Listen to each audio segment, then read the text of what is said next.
are you and what are you? You're asking me the most difficult question. You see, I have a problem here. The problem, it's not really a problem. That question never arises in me, but many people ask that question, who are you? And I tell them that's a wrong question. You see, I think grammatically speaking too, but it should be, what are you? Or something like that. But in India for centuries they have been asking this question, who are you? And the assumption is that there is something there other than you know who you are or whatever you are. But I have a problem there, you see, in the sense that it is very difficult for me to create an image of myself and tell myself this is me. But by the time I try to complete the image there, then it is not there anymore. So only in relationship with that it is possible for us to form images of others. That is always very difficult for me. See, the other day I was talking to a friend of mine. I don't understand what you are talking about, you see. So it is very difficult for me to create an image of you, how you look like, the moment I turn that side. I always think in terms of and talk in terms of the functioning of this physical living organism only. Okay, if I look at the functioning of this physical living organism, what does it do for a living, for example? You have to, you see, we live in two different worlds. The natural world, and this living organism has a tremendous intelligence of its own. It doesn't need to learn anything to function and live in a jungle. But unfortunately our culture has created a different kind of a world in which we have to function differently. Society, culture, or whatever you want to call it, has created this world for us in which we live in the world of ideas, worlds of thoughts, worlds of experiences. And the society says that we are going to educate you and fit you into this framework. And here is the cake for you. If you want a share in that cake, you have to fight for it. The more you fight for it, the more larger share you will have in this cake. So we have got to be educated, and there is no way we can survive in this world without fighting for our share in that cake. Well, if I could sort of interrupt and say that the question really is, what is it that you do for your bread? Let's forget about butter and cake. How do you make a living? I have been very lucky, see, because I was born rich, and when all that disappeared, somebody else came along and provided me the chance to survive without working for my bread. Tell us how that happened. Where were you born, and what's the story? I just don't want to go into that. That's all. You see, past history. See, that may not be of any interest to our viewers or to me. I can't really go back into that question, you see. So people very often ask me, so why do you travel? Do you have any compulsion to travel? And this year I have gone around the world twice. Why do you travel? They very well ask me the question. That question sounds very funny to me because you never ask the birds that come all the way from Siberia to a small little place in Mysore state, what you call bird sanctuary, and after that they go back.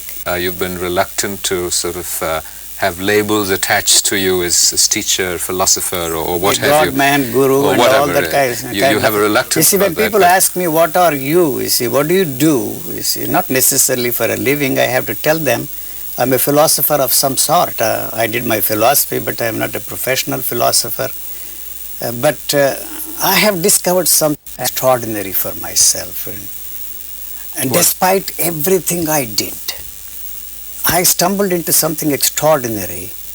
You just mentioned miracle, but you've also referred to it as a calamity that was to, dare I use the word, transform your life. I have very purposely used the word calamity, but actually it is not a calamity. I use the word calamity in the sense that you search for something all your life, you see. For example, you see that there is a self here or God out there, and suddenly it hits you like a lightning that where is this self that I have been searching all my life? You see, it shatters everything that you have experienced before.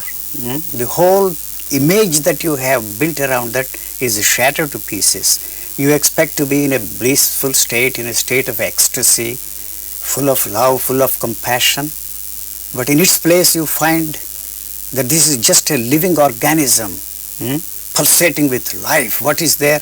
And what you are left with is just the pulse and the beat and throb of life. And there is nothing there. And this comes as a shock because you realize that all your life, all through your search, you expected that you would be something like Buddha, something like Jesus, something like, you see, Muhammad, all the great teachers. And so that came as a shock to me and said, you see, this is a calamity. See, you are expecting something to happen. You are questioning all your life, you see, for something that does not exist. You see, that came as a shock to me. So that's the reason why I use that word, calamity, and also rejected totally and completely the idea of transformation, because what is there to be transformed? I didn't find anything there, so there is nothing there to be transformed. And so all that talk of transformation, radical or otherwise, is just poppycock, I said to myself. This happened in your 49th year. 49th year. What happened? Did it sort of happen one morning? Was there a light or lightning? No, the question that, you see, first I started with the question, you see, I want to be enlightened. I want to be like Buddha. I want to be like Jesus. I want to be like all the great spiritual teachers. And so how to be enlightened? You see, that I pursued for a long time. And somewhere along the line I discovered, through some sort of a mystical experience, I might say that, for want of a better and more adequate term. Can you describe that mystical experience? You see, the mystical experience is within the framework of the knowledge still. And that's, I consider, and it's a very petty little experience. You experience what you know. That does not in any way free you from the knowledge you have acquired. So you are still, you see, caught up in this idea, and you owe everything to the one that has helped you to experience these things. You are still dependent on that. You have not actually freed yourself from that. That's why I call it mystical experience. That itself is an extraordinary thing because it awakens some sort of an intelligence there in you. And from then on, you look at everything differently. You experience the same old things in a different way and try to share that experience with somebody else. Or you interpret the text, you see, in a different way, in a more meaningful and more expressive way. But I said to myself, this has nothing to do with what I have been interested in. This is a petty little experience. And then when you still continue and try to go beyond, you have no way of going beyond that mystical experience, because that has a stranglehold on you, exactly where the other experiences had a stranglehold on you.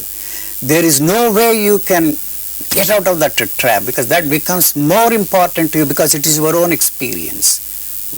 What you consider to be the experience of others has become your own experience, and that, you see, throttles and chokes you all the time.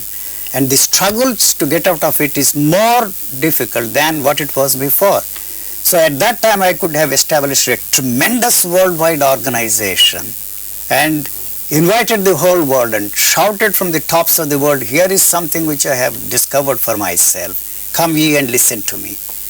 And that is also the thing that is responsible for the idea of changing the world.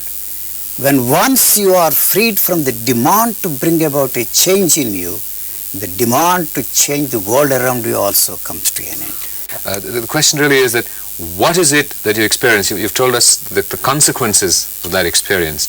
There's this moment of, I know you're averse to the word enlightenment, but this moment of realization, of self-awareness, if I can call it, or whatever phrase. I don't want to get stuck in the context of the vocabulary of it. All right. But what was the moment? You see, the moment that I realized that I am in the state of Buddha, I am in the state of Jesus, I am in the state of all those teachers, I was emulating them as an example, wanting to be like them, gave me this idea, you have not freed yourself from the knowledge that is passed on to you, what enlightenment is, and who is an enlightened man and what his behavior patterns are like, I said to myself, this cannot be the thing. The knowledge that I have of this enlightenment is still there. This cannot be the enlightenment. There must be something other than this. You see, although I said to myself, I am in the same state as Buddha, Mahavir and all the other great teachers. So suddenly, somehow, you see, the question whirling through me as it were, suddenly disappeared and left me with this, what I don't know, what I am left with. So I don't know how it happened, why it happened, when it happened, and has anything happened. I really don't know. Do you believe in the uniqueness of this experience? I don't go around the world shouting that this is something unique, this is something extraordinary, this is something which nobody else has experienced before. You see, what I am left with is the feeling that I am just an ordinary man. So I don't go around, you see, telling that I am an ordinary man. But the demand to change anything, to become something extraordinary other than what you are there, somehow disappeared. The very demand to be free from anything isn't there anymore. How it happened, I really don't know. So there is no way I can share this with somebody and help somebody to stumble into this kind of a thing. Is there any significance, any function, any purpose for you in keeping your body going? No, I not at all. You see, the same question many people ask me. You see, it does not know that it is alive. It doesn't need and demand anything. Why do you feed this body? Because the body needs some energy to move around.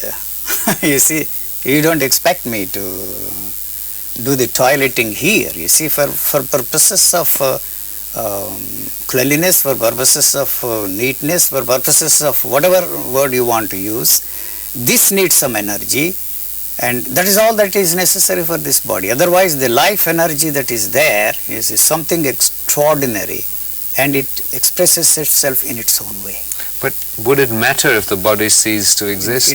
It does not know that it is alive, and when it is dead, it does not know that it is dead. I was saying the other day, the nature is interested in the human bodies only as atoms that can be used somewhere else to maintain the balance or the level of energy in this universe. What is it then that motivates you to keep on living? I have no choice. You see, I did not come into this world of my own choice, and I have no reason, you see, to quit this world. When the time comes, when the body wears down, and when the nature needs these atoms somewhere else, then what we call death takes place. Death is nothing but for this body and in nature. Reshuffling of, you see, the atoms, and when they are needed, the body goes. It wears itself out. It may be possible for me to keep this body going through genetic engineering or some other things that we have at our disposal to keep this body going longer and longer. But what for? You've acknowledged human suffering. You've also said that what happened to you was a spontaneous event. You cannot transmit the techniques of that being possible for other people.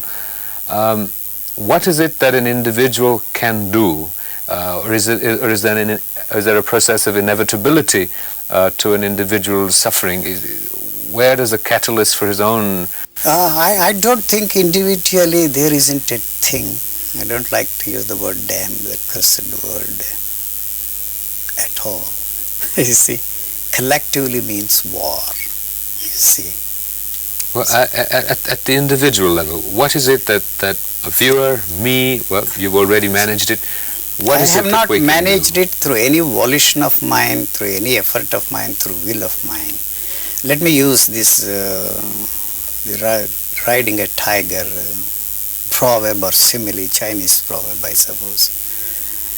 You cannot jump off the tiger because of the fear that the tiger might gobble you up. Somehow I was thrown off the tiger. I didn't even know what happened. So suddenly, see, I find that I am not anymore trying to jump off the tiger. So from that moment onwards, you are not interested even in helping the people and tell them, you see, jump off the tiger. It won't make any difference to them at all. They have to do it on their own, there is no way that they can do anything. You see, this is my doom song. Many people say, we are doomed. Are you and doomed? there is no way you can reverse this course, you see. Not a thing we can do about it. But you see, we have to live in hope and die in hope. Do you live in hope? The hope is always in the future, you see. What is there to hope for? What? You see, the moment you use the question how, the whole thing comes into the picture. You see, how and hope are one and the same. We constantly ask this question, how, to get an answer and to know more and more and more. You see, how to shape our lives, how to change our lives, how to be at peace with ourselves, how to live in a peaceful world, how to live in harmony with the world and with the people around us.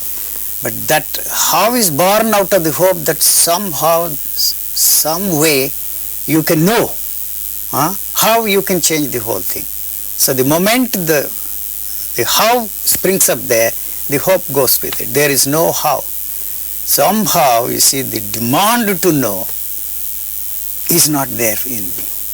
That's all that I can say, whether you like it or they like it. Do you experience? It makes no difference to me. Am I right in assuming that then the concept of altruism would be non-existent in your worldview? Sure it is. If there is any situation where something demands, you see, you do it. You see, to me, charity is one of the most vulgar things that human mind has come up with. We have grabbed, we have taken away everything that belongs to everybody. And who are we to give charity? That it may be different minds trying to use vocabulary as you are to communicate what is essentially a non-conceptual experience, and you may all be talking about the same thing using different words. What I want to emphasize and spotlight and focus is a very simple thing. That we are all puppets. See? And that what is it that is pulling these puppets and play this drama?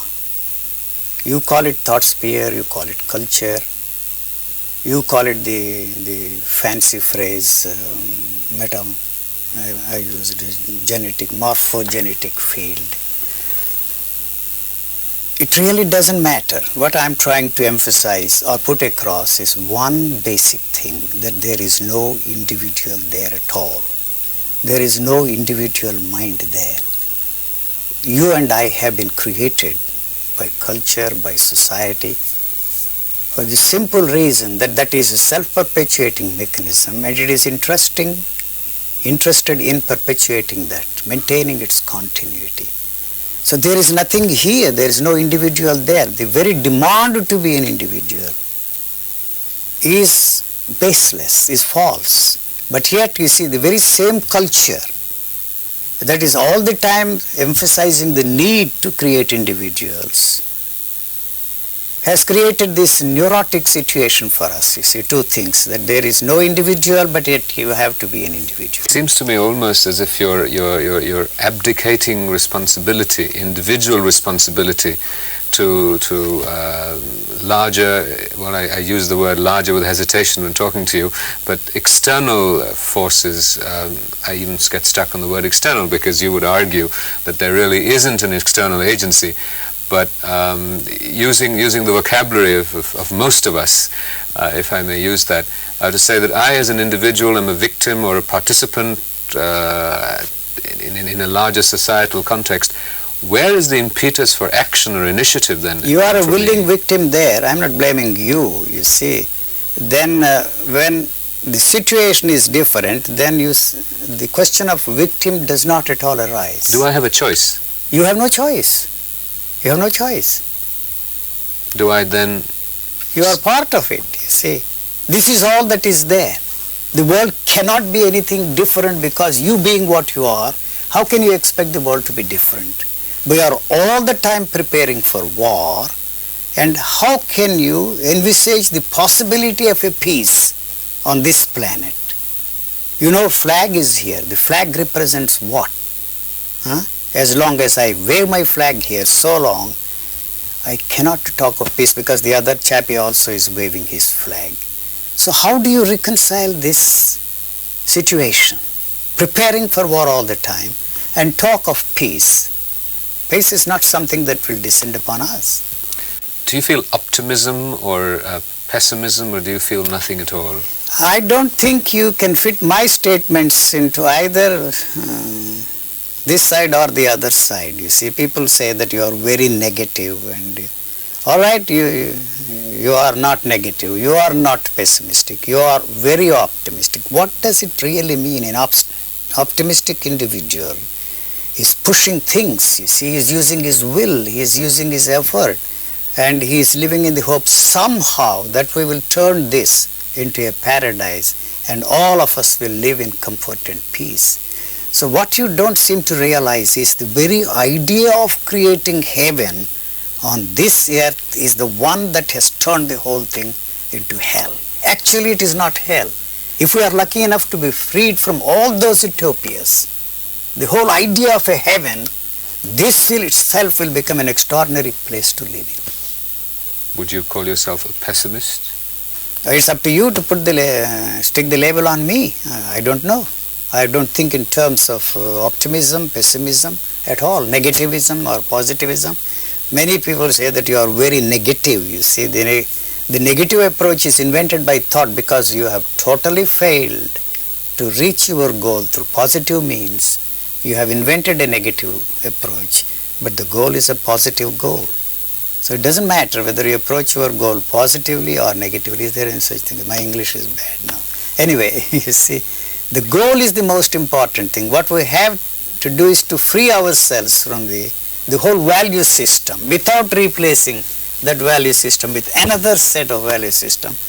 That would be a wonderful place to live. The way the animals are functioning. You see, they don't kill anything for an idea. You see, so they have to survive. One form of life lives on another form of life. That's what we are doing all the time. But you see, if you kill something for any reason other than survival, we are creating this disharmony in this world. And there is no way we can reverse the whole thing. You may call me a pessimist. I am ready to go along with that and carry that label on me.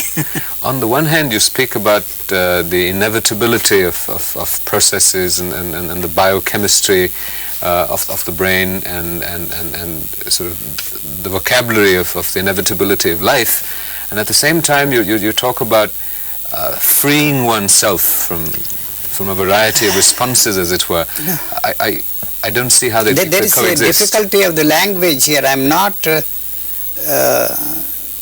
suggesting that there is something that you can do to free yourself from. You are already free. And what creates this demand to be free is the one that this has to free itself from.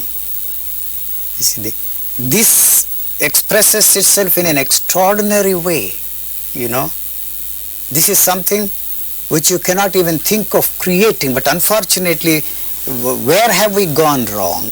Where have we failed? That's a very natural question for us to ask. Somewhere along the line it occurred in the process of evolution, especially in the human species, what we call self-consciousness.